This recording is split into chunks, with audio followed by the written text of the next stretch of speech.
Hey, thanks for tuning in. In this video, we're going to talk about the Samaritan Pentateuch. Is the Samaritan Pentateuch worth a look? Is it worth studying? Is it worth checking into? And to start with, what is the Samaritan Pentateuch anyway? Well, it's a manuscript or a type of manuscript of the Pentateuch, being, of course, Genesis, Exodus, Leviticus, Numbers, Deuteronomy. And there are rumors that go around about the Samaritan manuscripts, and basically they largely center around saying that, they came along and they changed the 10th commandment to be that they are supposed to worship on Mount Gerizim. And this was what I heard early on in my studies, and after hearing that I thought, well, that doesn't sound right. Let's just dismiss this manuscript type and not give it any heed at all. And so it was several years before I actually even looked into it and realized that those rumors were kind of misleading.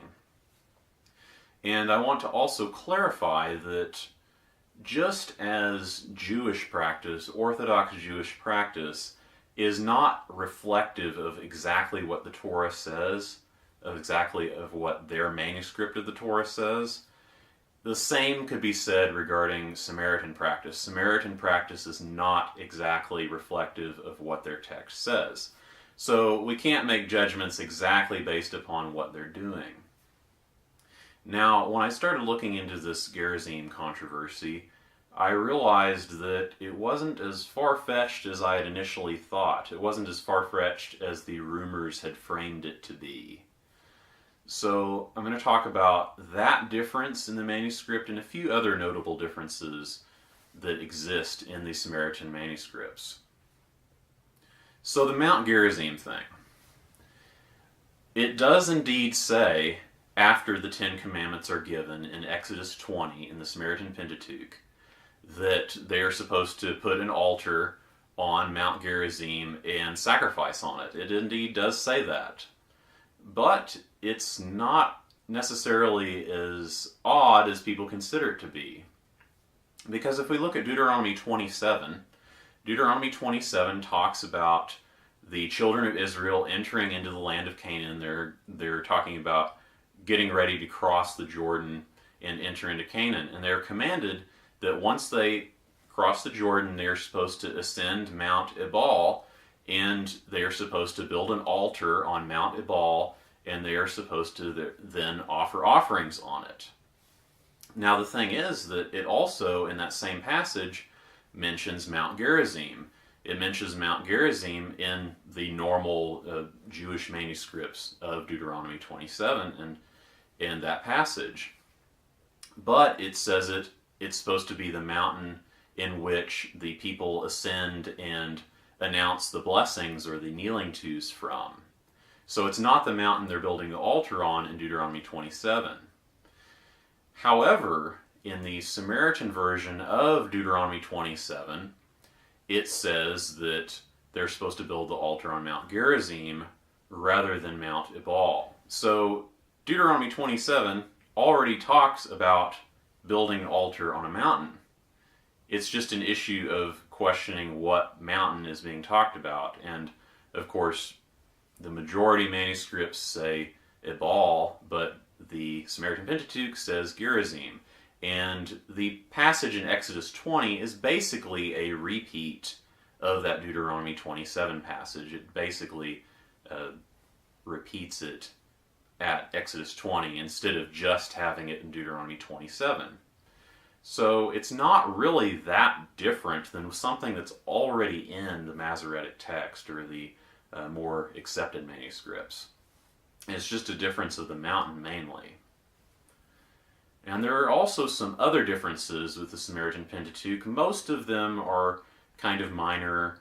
Maybe a verb is conjugated differently here or there. Different orthographic issues.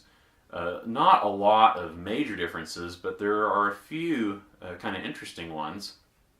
Also in Exodus 20, after the giving of the 10 Commandments and all of that, it also brings up the prophet's test of Deuteronomy 18, 15 through 22. So it talks about prophets after the giving of the Ten Commandments in the Samaritan Pentateuch. And once again, it's basically kind of a copy of what's already in Deuteronomy 18. Now, another difference is Exodus 23:19. Now, Exodus 23:19 talks about you shall not boil a kid in its mother's milk.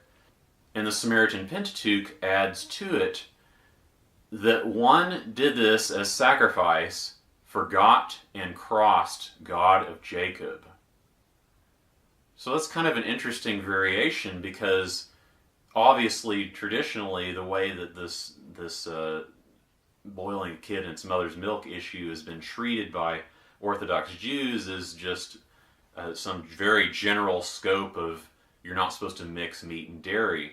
And of course, some of the congregations that have been gaining popularity in recent years, different sects of Judaism and the Messianic groups and the Karaite groups and all of that, they're becoming more skeptical of the whole mixing meat and dairy thing, and have interpreted it as referring to a sacrifice. And here we have in the Samaritan Pentateuch, it very, very clearly says it's talking about a sacrifice. Now, as an aside, it also kind of implies that in the Septuagint as well. One other difference that I will mention is that the covering for the basin of the tabernacle is not described in the Masoretic text. However, it is described in the Samaritan Pentateuch. And so it describes that when the basin is supposed to be transported, that there are two types of coverings that are supposed to be put over it before it's moved. So that's kind of an interesting difference as well. Once again, there are various differences. A lot of them wouldn't be considered significant, I suppose, other than the ones mentioned. There are some other differences possibly of note, and some of these actually agree more with the Dead Sea Scrolls and the Septuagint than they do with the Masoretic. So it's kind of interesting because, obviously people give credence to the Dead Sea Scrolls, for example, as being a text of value to study.